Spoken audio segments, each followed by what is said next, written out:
Hi there, welcome back to another BobBlast. I'm Bob Burridge, and this one is about a short class I'm about to do here at Artisan Expo in Santa Fe, New Mexico. You gotta go. We're gonna do all these different workshops. It's at the end of September.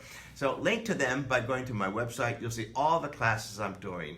But I think we're doing about 6 different, completely different ones. You gotta go. It's great prices on art materials. Artisan Expo. Everybody goes there. It's a great place to be with our peeps, as they say. So let me give you a little demo on one of the things I'm about to do in that class of the 6 classes. This one's about how I do my drip trees. Stay tuned.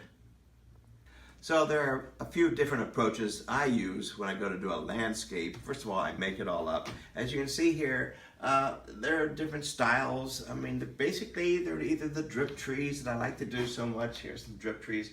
Or I do what I call negative shape painting, where I make a mess and then get rid of the parts that don't look like trees. But over here, what I did on a much larger scale in a few BobBlasts ago, I think you saw that one. It's real popular, but I just want to let you know that I also do it in small scale too. These are my paper pieces. I practice over and over again. And that's what I'm about to show you again. Whether I do it on paper and or on canvases, I still love to do these drip trees.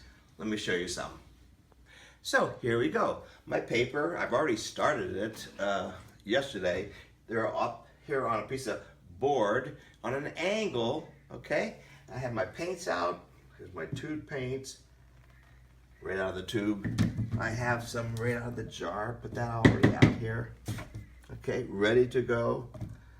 Let me put some dark out here. Whoa, blue, red, dark orange, dark green. I have my brushes ready to go. All right, so the first step is in doing my drip trees is I make sure they drip down just like that.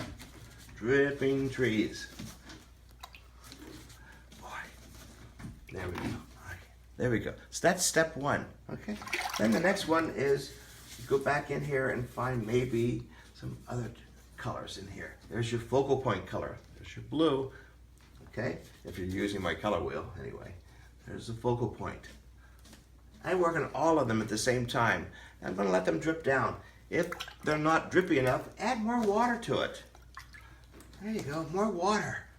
If you don't like how thin they are, use your finger. Oh my gosh, they all don't have to be the same size. There we go. So what I'm doing is basically giving myself lots of choices. Okay, this is my drip tree. Very elusive. It's how I like to get started. So let me take a minute. We'll let all this dry, and I'll come back and start doing what I call negative shape painting, also known as reductive painting. Here we go. And now for stage 3, after it has all dried, I get white gesso. I love the white, thick, creamy gesso. I use that as my white instead of titanium white. But I make sure it's white, thick, and creamy. It has a lot of titanium in it, right? Here we go. Negative shape painting. Yay, this is where it gets to be fun. And I try to stay away. Don't get too close. You start tickling it to death. And here we go. There we go. I'm looking for contrast. I'm also looking at the silhouette, making sure they all don't look like they're all the same height. Just like that. And I also enjoy seeing like one section is going to be the brightest. And as I go further away, it's a little bit darker. More mysterious, right? Look at the crazy brush I'm using. There we go. That's them over here. I also like to create the illusion like, what the heck is going on over here? Don't give the viewer too many pieces of information. They stay longer in front of your painting and trying to figure out what the heck is this guy doing. Anyway, so that's how I do my loose landscapes. Whether they're like the palm trees like I have here, or the forest, or lots of messes. You've seen some of my previous BobBlasts. But you know, more importantly, go to the Artisan Expo. You're going to see a whole lot of these different kinds of workshops. They're great. They're like 3 hours long, and they have, I think, 1 or 2 of them that are 8 hours long. It's a great place. They also get great prices on your art materials, which is more important. Say, Bob Burridge here. I'll see you on the next Bob Blast. Thanks for tuning in.